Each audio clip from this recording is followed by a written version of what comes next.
Hello everyone and welcome back to MediInsights. Today we're diving into Azelastine Nasal Spray, a fast-acting allergy treatment that can calm sneezing, runny nose, and itchy eyes. Stay with me for quick, practical facts on how it works, how to use it safely, and what to expect right now today. Starting with use of Azelastine Nasal Spray.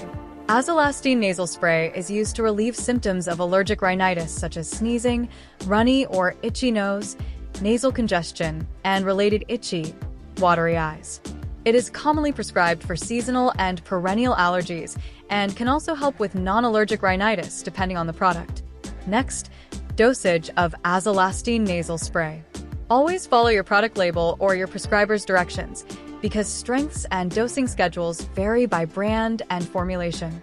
A commonly used regimen for adults and adolescents is one spray in each nostril twice daily, or as directed, and some formulations allow alternate dosing schedules. Do not exceed the maximum daily sprays on the label. For children, the approved age and dose depend on the product. Many formulations are not for children under 6, and younger children should only use a pediatric dose under supervision. If you are unsure, check the prescribing information or ask your healthcare provider.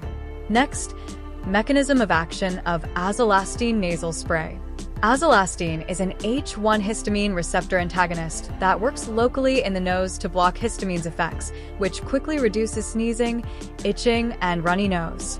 In addition to H1 blockade, Azelastine has anti-inflammatory properties that reduce release of other mediators and may help control nasal inflammation. This local action explains its rapid symptom relief and relatively low systemic exposure when used as directed. Next, side effects of Azelastine Nasal Spray.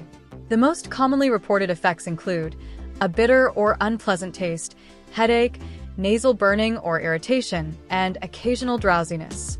Some people may notice nosebleeds, sneezing right after spraying, or mild throat irritation.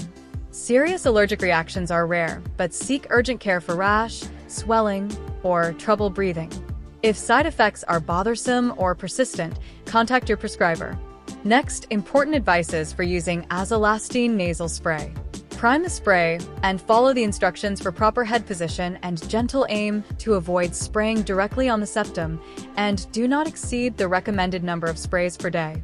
Avoid alcohol or other central nervous system depressants if you feel drowsy, and do not drive or operate machinery until you know how it affects you. If you are pregnant, breastfeeding, have severe liver disease, or take other nasal medicines, check with your clinician before use. Note that the spray's bitter taste can sometimes affect breastfeeding infants, so discuss timing and monitoring with your provider. Store per label and discard after the labeled number of sprays. Thanks for watching, and I hope this helped you understand Azelastine Nasal Spray better. If you found this useful, please subscribe to MediInsights and leave a question or comment below so I can cover what matters to you next.